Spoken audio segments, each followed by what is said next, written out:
On this video, I will show you 11 tips to improve your forehand and get a winning forehand.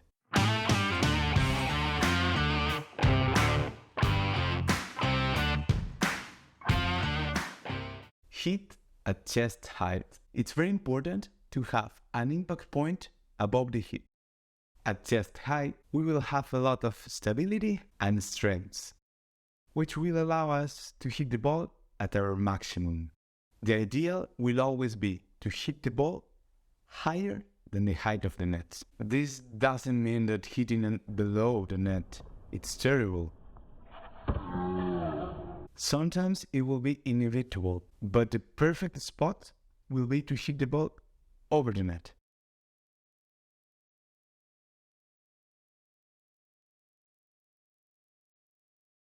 Leg strength.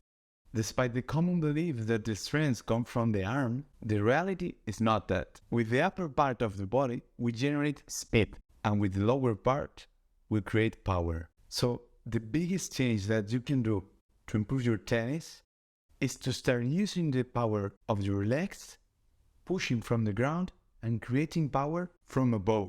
If you use your legs to force yourself towards the ball, you will get a shot much similar to that of an ATP player. Tuck the hip. In addition to making force with the legs from the ground, it's very important to insert the hip on the ball when hitting. If you move your hip towards the ball, you will transfer the power of your legs against the ball. In this way, we will get the weight of our body to follow the direction of the ball, and it will carry more weight thanks to the inertia transferring to it. If we generate power from the legs, but we don't transfer that power using the hip, we will break in that chain. So we will stick with the power with us, and the ball will just go there with no power, no weight. We will keep that part of the force. Rotate shoulders. As we mentioned before, in the upper part of the body, we generate speed. When we're doing the backswing, when we are taking the racket backwards, we must turn the shoulders. So we will turn the shoulders backwards, and then we will turn the shoulders forward. We will do like a screw. We screw up and then unscrew ourselves. By making this gesture, we will be generating rotational force.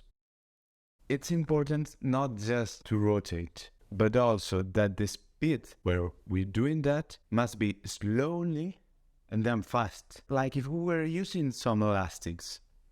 So we will push the elastic and then we will let it go. Like this, we can imagine that we are creating power and then we will let it go.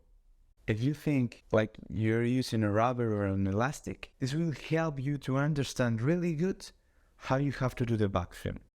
Keep the left arm up. To have a good forehand, it's very important to maintain a good balance, as well as to have a stability at the moment of the hitting. When you touch the ball, you have to be at a very great balance. And also you must maintain your head up. In turn, by bringing the left arm along with the racket, we will be helping a good rotation of the shoulders during the preparation of the blow. In this way, by keeping the left arm up during the preparation of the hit, we will also achieve what we mentioned in the previous point, a good rotation of the shoulders. Strengthen the chest.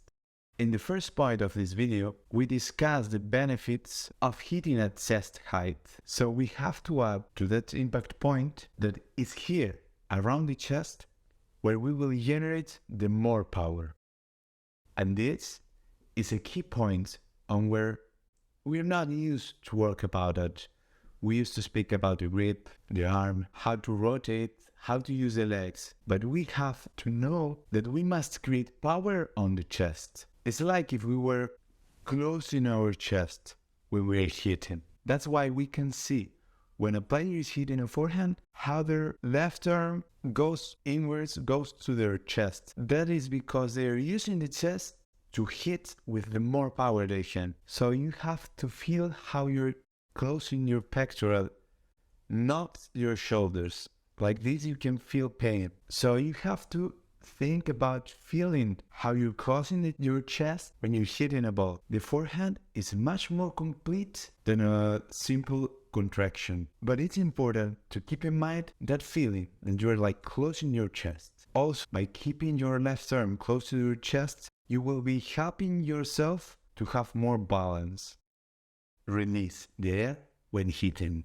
It's been shown that if we release the air when we're hitting, when we contract our muscles, we will be generating more force. As in the previous point, when we contract our chest, if we avoid making noise, we will be losing 10% of our strength. So when you hit a ball, let it go.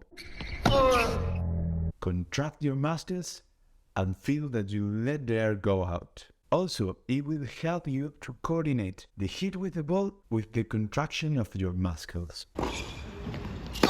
Like this, you will achieve the perfect timing to touch the ball. Do not stop the racket. Try this. Take your racket, go back, stop, and then hit. It's very difficult to stop and accelerate, as we spoke before. If you think on an elastic, you will be generating power and then you can let it go. It's much easier to accelerate the racket if it has momentum. If you don't stop it, you'll create a momentum and then you will achieve more power. We have to be very clear that once the racket starts its movement, we should not stop it at all. If we keep the racket moving, we will have inertia, and it will help us to hit the ball at our best, because we will have accumulated energy.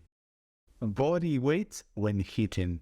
It's very important to understand a forehand as a hit of 100% full body. Each part of the shot is very important, but we cannot do one of them really good and just forget about the others. On that complete shot is where we have to be focused on it. And that's the key to have a great forehand. You have to understand the forehand as a chain made of different small blocks. So we have to link each of them so we complete the chain and we create a great forehand. If we lose one link, we will lose our forehand. And something really important that we can understand as the glue that will compact all of our forehand, it's the body weight.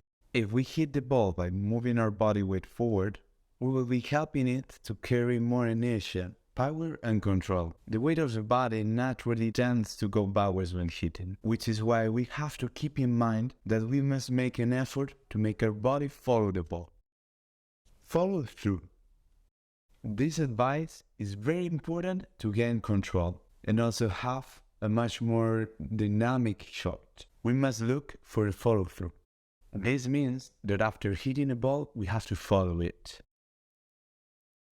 It helps to think of the ball being tied to the racket with a string, and the ball going off, pulling the racket in its direction. How it's done, it's a feeling, so it's not something easy to measure. Something important to achieve this movement is to think about hitting with the shoulder a little forward.